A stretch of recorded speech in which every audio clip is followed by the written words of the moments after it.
I think it is important to look after yourself. It's great, it's really important looking after your family member, but it's really important you look after yourself as well.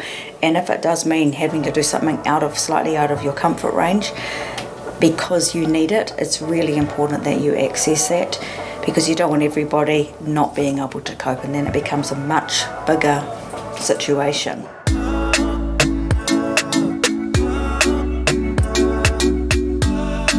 This podcast is proudly supported by the Ōtara Network Action Committee, ōNAC, community-owned, community-driven and community-led.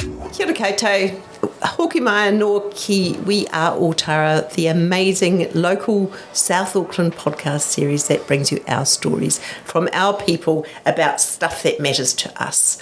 Great to have you back, and really excited about introducing you to today's guests. We've got with us Laurie Hilsgen, who's with Carers New Zealand, and Robyn Hoffman, who's with Real World Living. I've asked them to come and talk with us together because of a great conversation Laurie and I had one day about where are the greatest number of people that need support as they're unwell or disabled or growing older. And Laurie said, well, we've just done some research, and actually that's South Auckland. That's right here, whānau. So it's really important to have the conversation about two organisations that I've been fortunate enough to get involved with that actually have real-world insight on what the hell is going on here and how we can change that for us, how we can change it for whānau, how we can change it for individuals and get a better deal for the services that are out there to help us.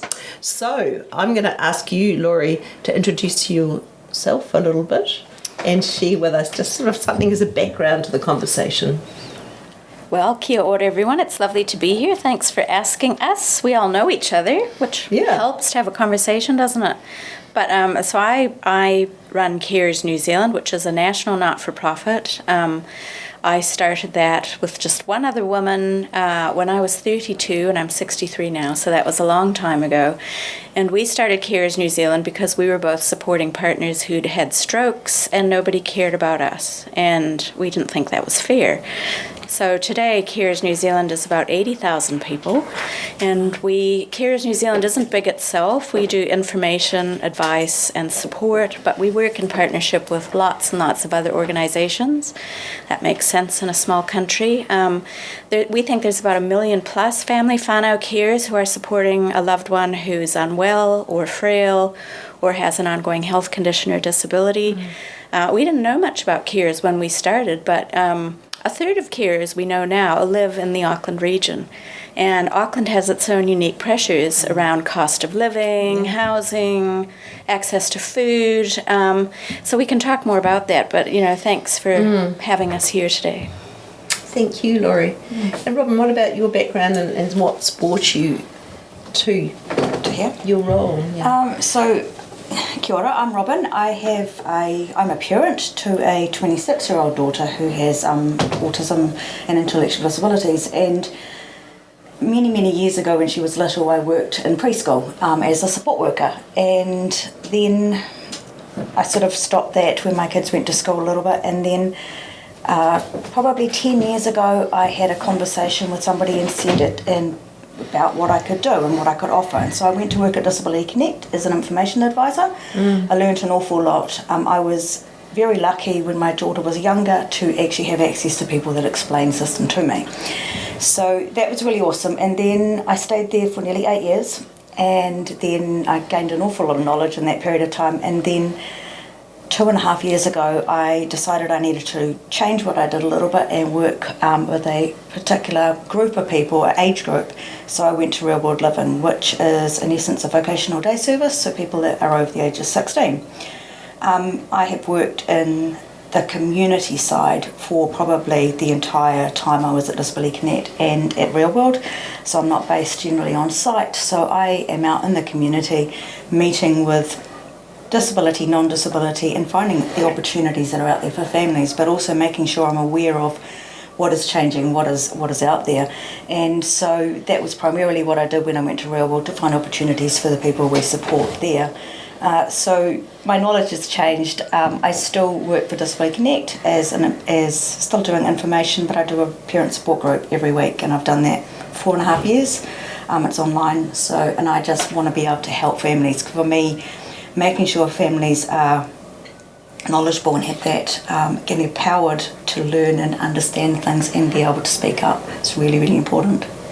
And can I just say, because she won't, Robyn is an absolute treasure. She is one of those people who is out there in the community the whole time helping people. There's very little that she doesn't know. She will fight for you to have the information and also to get the help that you need. And you also do the little libraries, which I'm very impressed by. Yep, I do. Well, what don't you do? Don't talk for that, Laurie. I met Robyn through our community network, the Ōtara ōNAC, and obviously, there can be 70 people in that meeting, but, Robyn's somebody that always stands out as being sparkling. So the first thing I would say to kick our conversation off is the stunning thing that just hit me then, because I've thought about it myself a bit, is what's brought us to these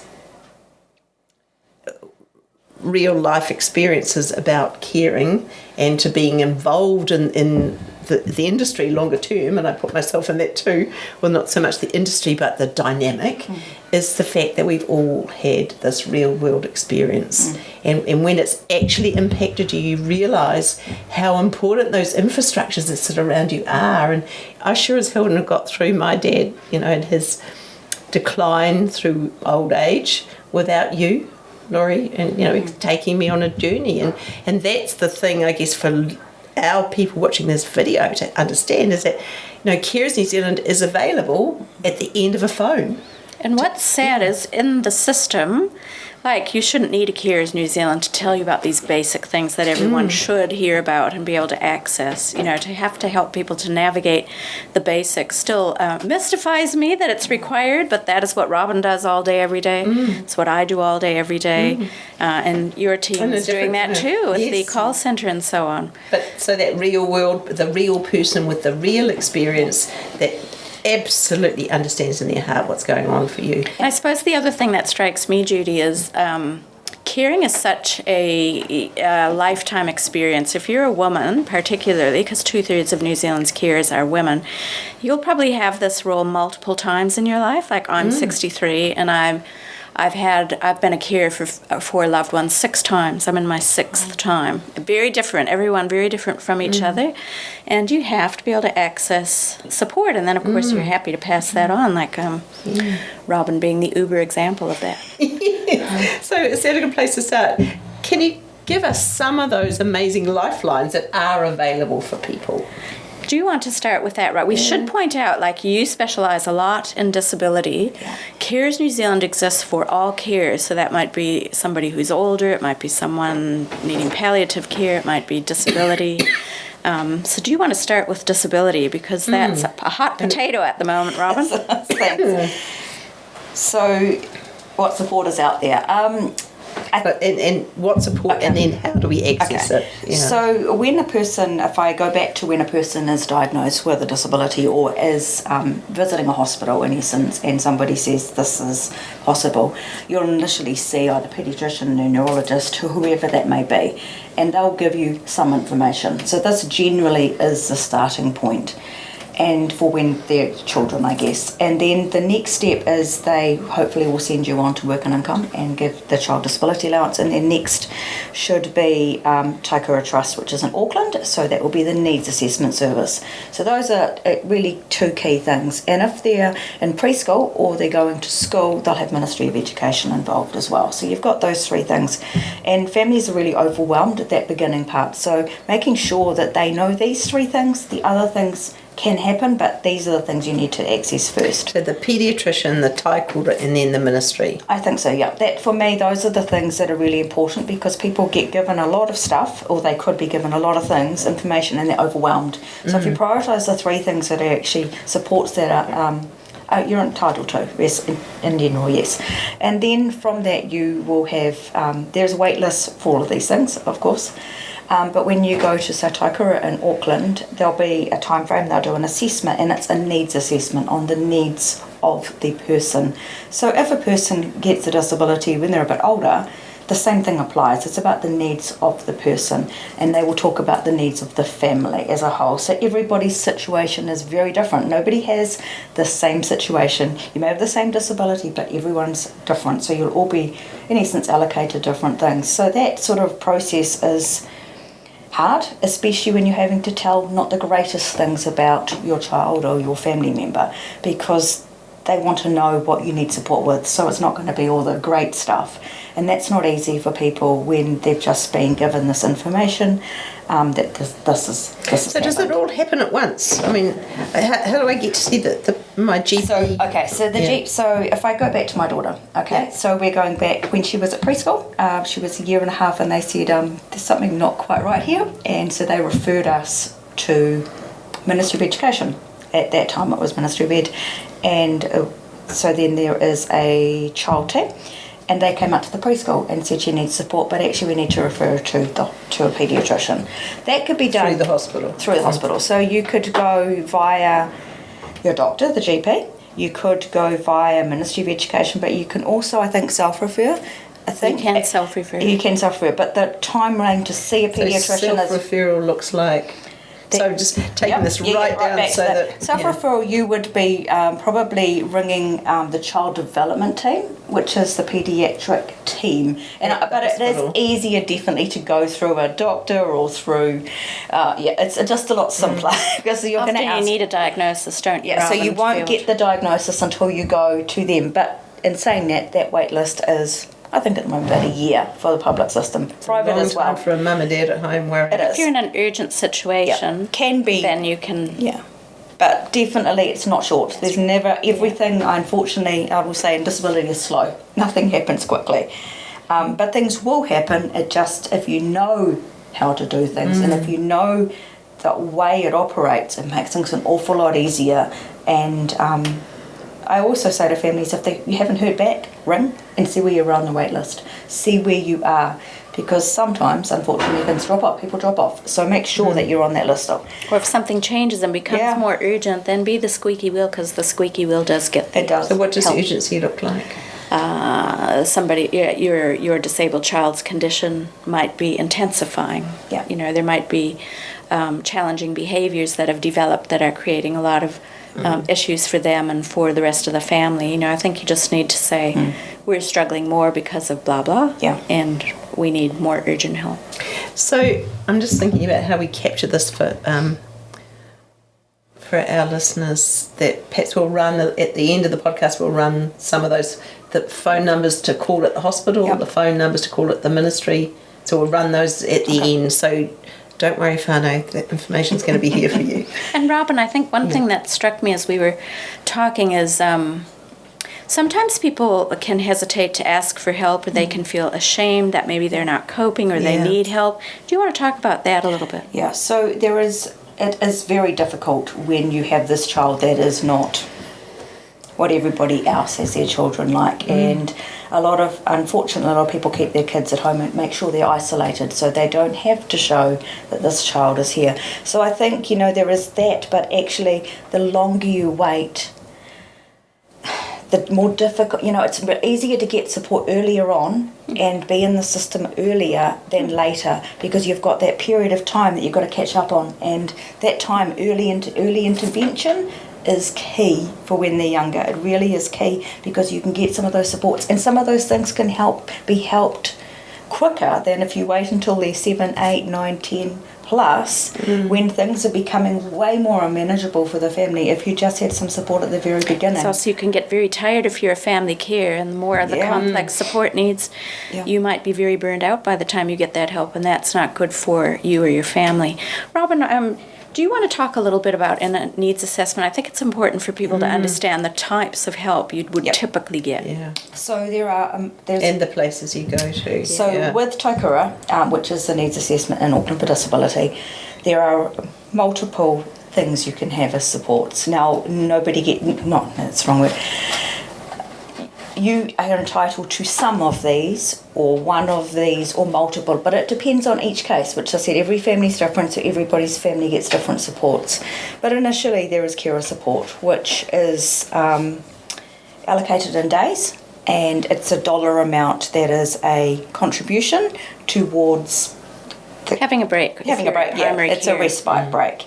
So the carer support is one thing, and then there is, as Laurie mentioned, home and community supports, which can be broken down into multiple layers. So home and community support can be, you can have a provider coming into your house, so it would be providing personal cares, which is like showering, feeding, changing, personal care, things about that are related to the person, personal things. And then you could have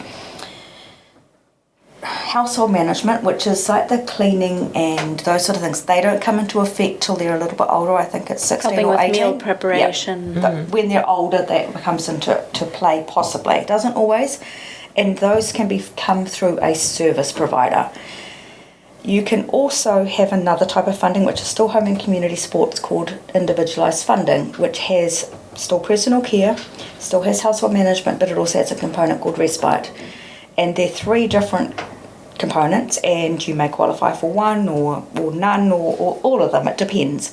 And they're utilised differently. So personal care still is for personal care, household management still for household management things, and then respite is for a break. And the key thing with individualised funding is you are managing your budget. It's not somebody sending things to you to help you. It's you're managing your budget. So cutting to individualised funding, just briefly, I know, Laurie, that you spent a lot of time and a lot of energy and a lot of emails negotiating that. Well, I still would not consider myself to be an IF expert. Robyn would be, but I think the main thing to know with IF too, well, generally, is that if you're primary care, if you're a disabled person, you can choose for someone in your family to be paid to provide some of your care. So part of the assessment is to say, I think in our whānau, we would like, how does that work? I mean, it's different for older people, but in disability, you can be paid for up to a full-time job, depending on what your package is and what the needs are. But it's definitely in the mix, and people just don't know that this is even possible. That's what we're finding with community. The other thing is, in disability, it's not all children. Like it could be your spouse. You could have a stroke in middle age, and your spouse could be caring for you. So it's generally under the age of 65. Disability for any reason comes under disability funding, and you may have the option for IF, and you may have the option for payment, and you definitely should know about respite. Yes. So can I go back about IF a bit? Yeah, but just before we go there, the fact is that this is available to every New Zealander assessed to be in that situation. If you need the help, you should get it. Yep. Because that's the message that's not getting through because...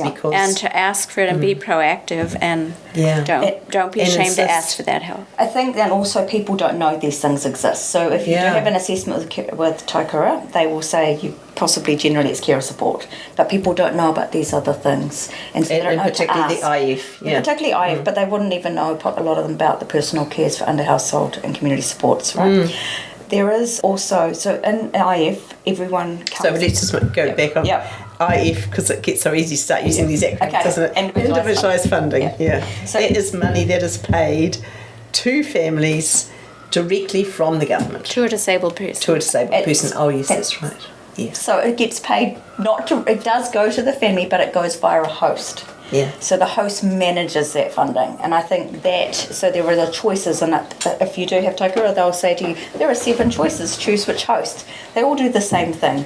They don't use it, and they have no idea that if you just had asked one more question, there's no shame in asking for help, and because you don't understand.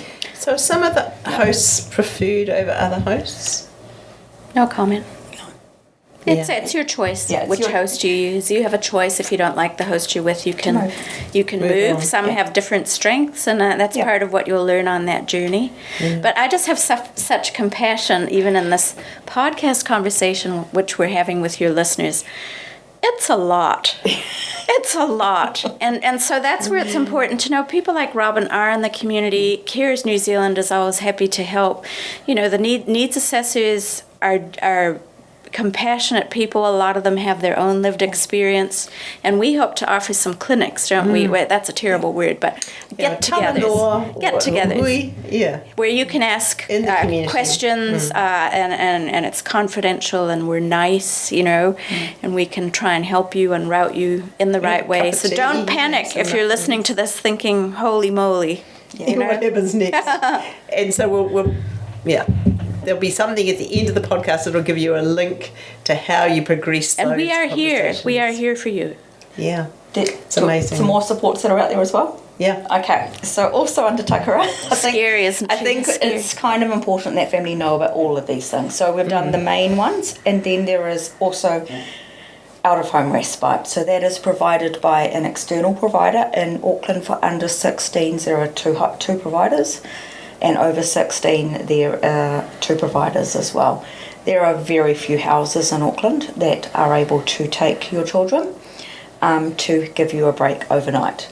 Now, not everybody wants that, but I think if you don't know it exists, then you're never going to know to and ask high for and it. complex parents tend to want that. Yeah, so, there's 3 for high and complex. Sorry, I forgot about that. So, do you want those named providers? I think we'll just... Okay, cool. We'll get really clever at the end of this, and we'll have a directory. Thanks. And mini directory. Yeah, if you're accessing out-of-home respite, as it's called, if you're middle-aged and older, that often, sadly, is typically a rest home, but you can use the funding to make other flexible choices, like having someone come into your home, paying a family member.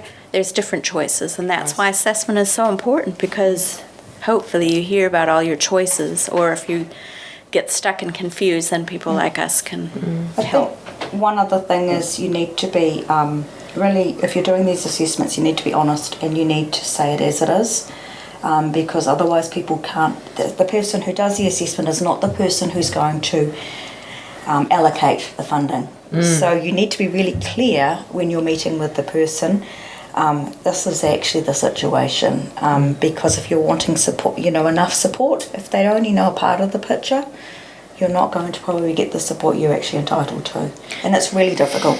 Robyn, you probably even know this better than me, but the needs assessment services also can offer the information in multiple languages. Yep. There's interpreters, and really also helpful. in hospitals and the public health system there are interpreters. Yeah, they're all free for those services. And across the system, like in housing, other areas, theoretically that's all available, and we just hope it works, eh?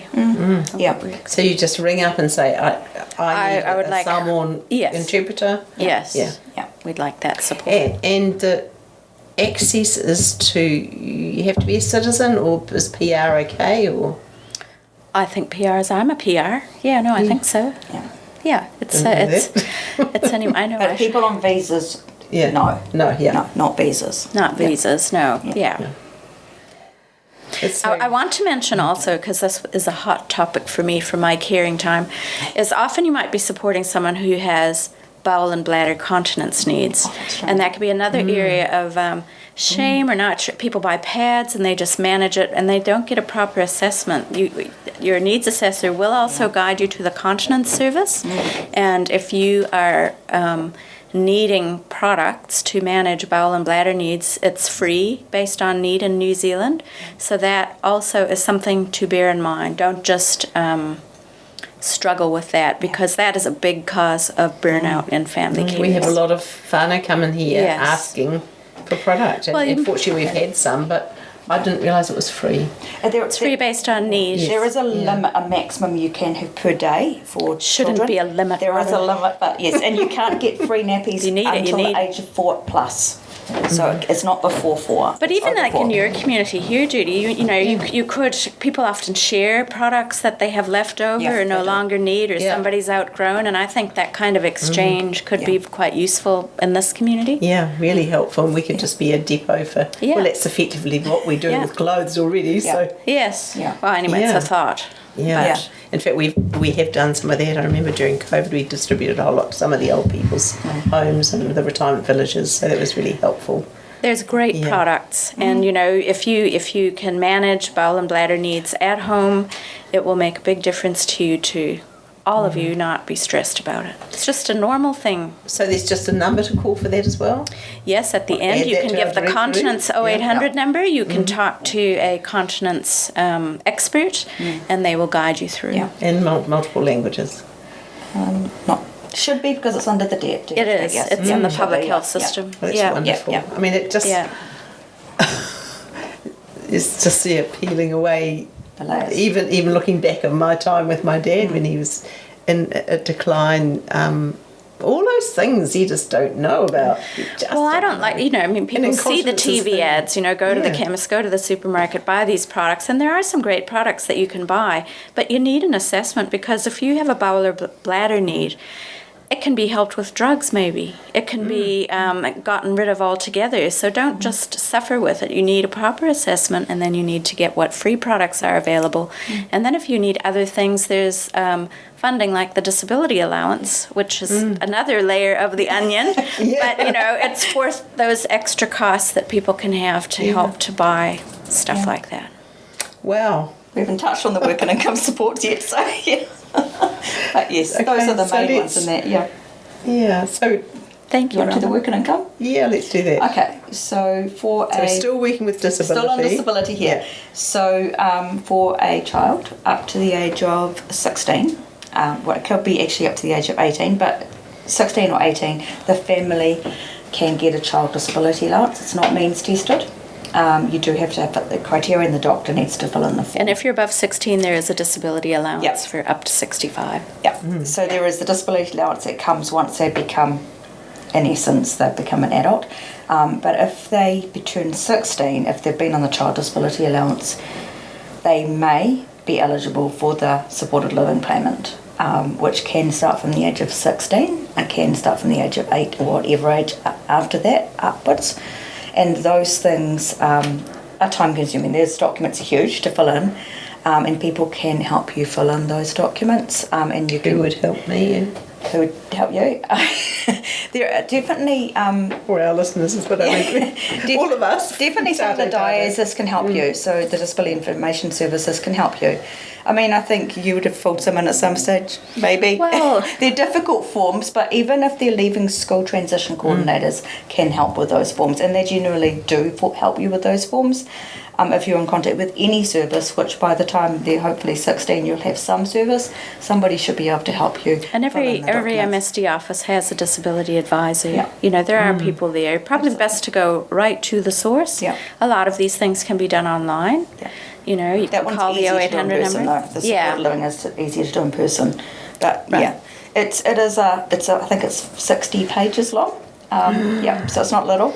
That's quite a lot to do your head in. Yeah. And the disability allowance obviously is another thing that goes on top of that. There is a very strict criteria for disability allowance that you need to. It's only purchased for certain things. You can utilise it. It could be for going to the hospital, visiting, your transport costs, going backwards and forwards. If you're going to, say, a day service, you can get some of the transport costs for that. So when you say transport costs, is that a taxi? Taxi, it could be your fares if you're getting a bus or train or wherever that may be, but also kilometres. If you're driving, somebody's taking you in a car, the kilometres going backwards and forwards as well. At public service rates. Yeah. I'm worried we're scaring people. I'm worried we're scaring people with how many layers are in the onion. There are a lot of layers, but there also are people that can help you along the way to do these documents and get through it. Yeah. And if you're watching this podcast, the messages, actually we've got experts here that are going to be in community doing some talanoa, some workshops, some hui. If we do that, we should have work and income come. Yes, well, work and income are such helpful people with such deep knowledge, so they should be part of the group. Helping. And taikura. Yeah.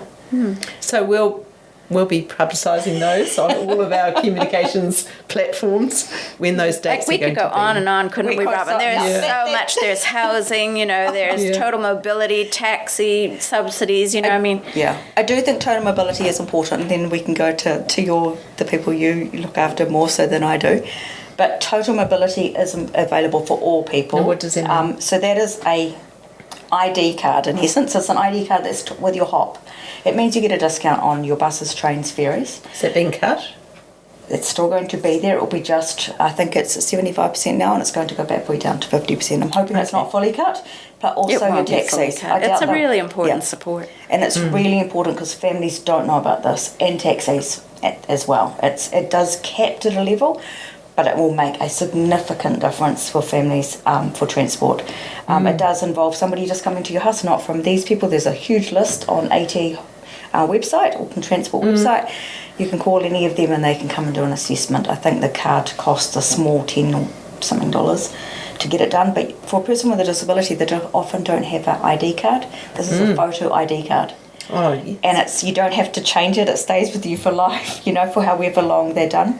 And also you could get, so that's public transport and taxis. And that's over 16, 18 or... Everybody who needs that help of any age. So and have to pay for public transport, basically. But what about... There is a criteria, and generally if they're going to school it's not, but I guess it is covered, and people I know who have had them, like 6 and 7 year olds have had it. If it's a need, you can see there's a need for them to do it. Say I had managed to keep my paid work outside the home, and I've got a 10-year-old that's going to school. Could I use that to get my child to school?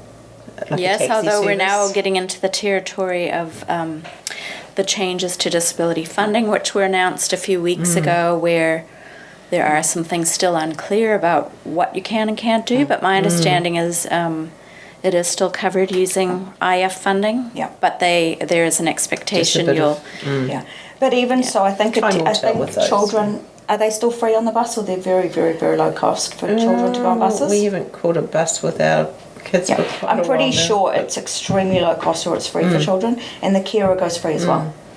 But it's if the carer is working, and they're having to, that's a whole fraught area. You might need a whole podcast just for that, Judy.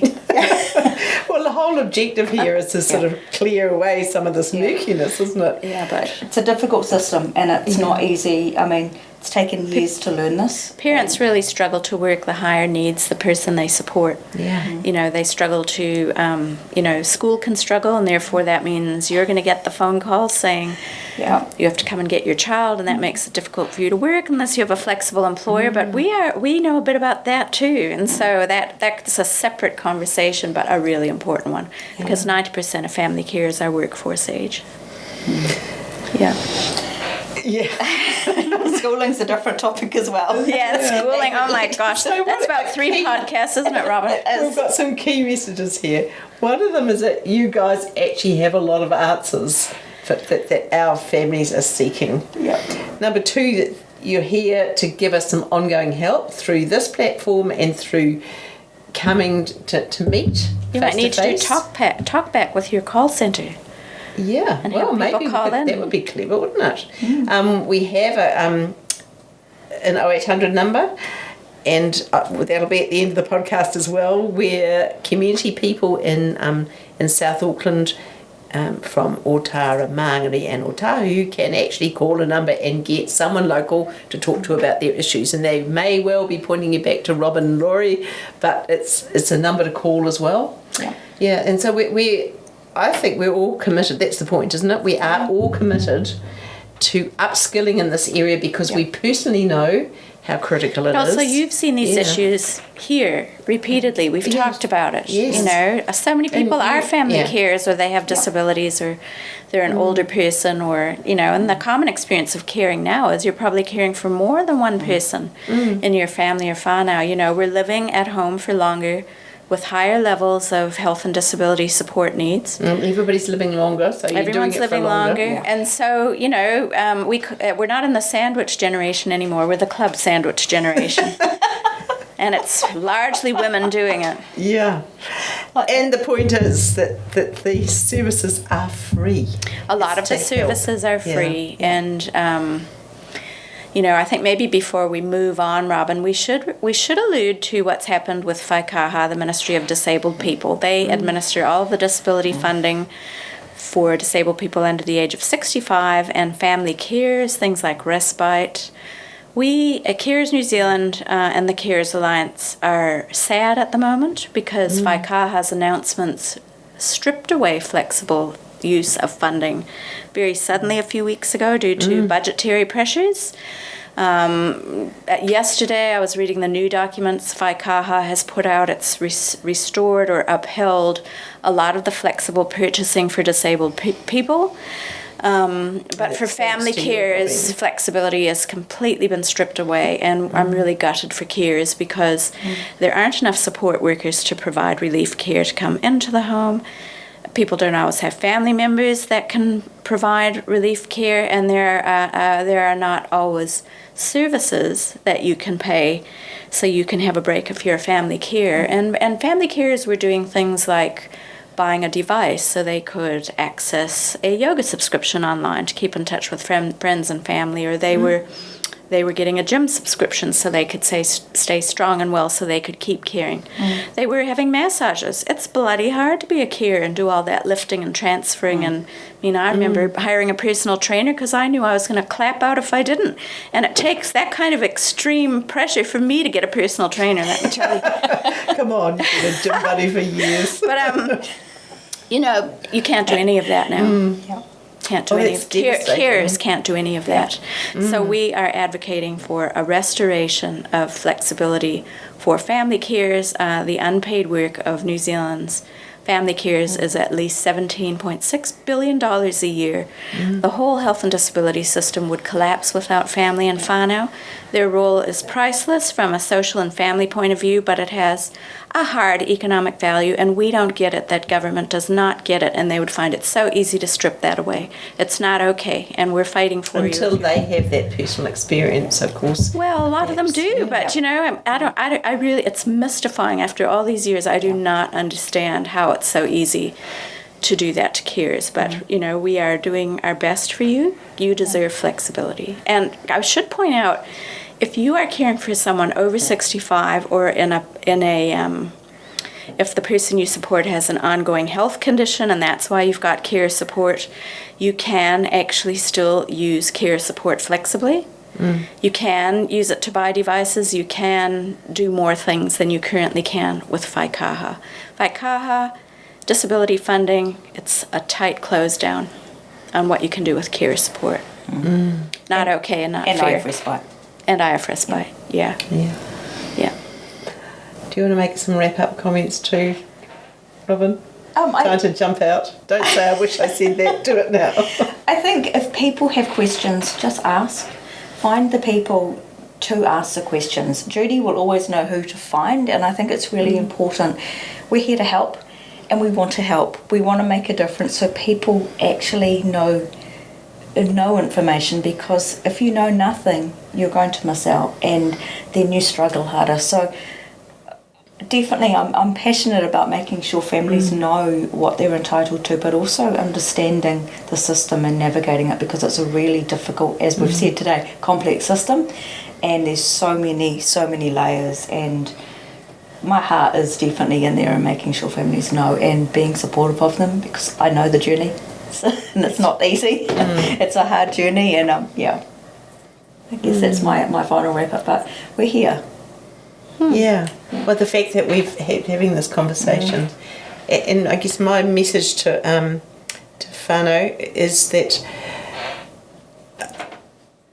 we Accelerating Aotearoa always say that we are a front door. Whatever problem you bring to us, we'll find you a solution, and that means that if you can't get hold of the agency that we're telling you to get hold of, you can't get hold of Carers New Zealand, you can't get hold of real world living,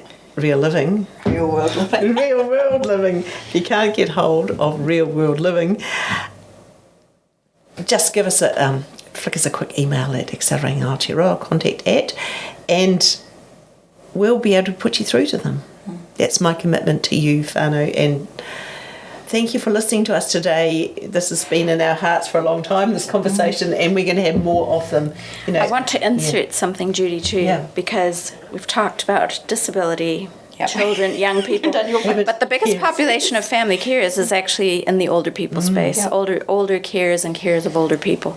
So that's the health system, And, we can do that another time, but I just want you to know a lot of these same supports that we've been talking about for disability are also available to you if you're supporting an older person or you're an older person that needs support. The system is there for you, and a lot of the pieces are the same. There's probably individualized funding is not common in the health world, where you manage a personal budget for some of those other things, but definitely care support, and there is more flexibility. You can do more with care support in the health world than you can in disability at the moment. It's so important to understand. Can I say one last thing, and this is directly to cares of older people and older cares, is it's really hard, and we often talk to people like you who say, well, the person I support doesn't want respite, they don't want strangers coming into the house, but you're going to burn out if you don't get help, and that will have health impacts for you. About 70% of carers experience anxiety and depression, 40% get injuries. And this sounds so negative, but I really always feel a responsibility to say this to older carers, is that research shows that caring is an independent mortality risk for you. It can kill you if you do not get respite and support for yourself. So think about that. You have to care for you, or you aren't going to be good for anybody, and it's not good for you. No, and it could kill you. It could kill you. I think it is important to look after yourself. It's great, it's really important looking after your family member, but it's really important you look after yourself as well. And if it does mean having to do something slightly out of your comfort range because you need it, it's really important that you access that, because you don't want everybody not being able to cope, and then it becomes a much bigger situation, I think. And we do lots of information and encouragement on that self-care front. We do things like the Family Care magazine, which is free. Everything we do is free. So we'd love to send you things like that, which is a reminder that, yes, I do need to care about me too. You are important. You're doing an important thing. Nobody's going to do well if you don't do well. 100%. Yeah. No one's going to do well if you don't do well. That's right. And without you. So someone needs to shake their finger at your family member if they're saying they only want you, or they don't want strangers, or they don't like respite. They have to think about you too. Yeah, totally agree. Thank you, Laurie. Thank you, Robyn.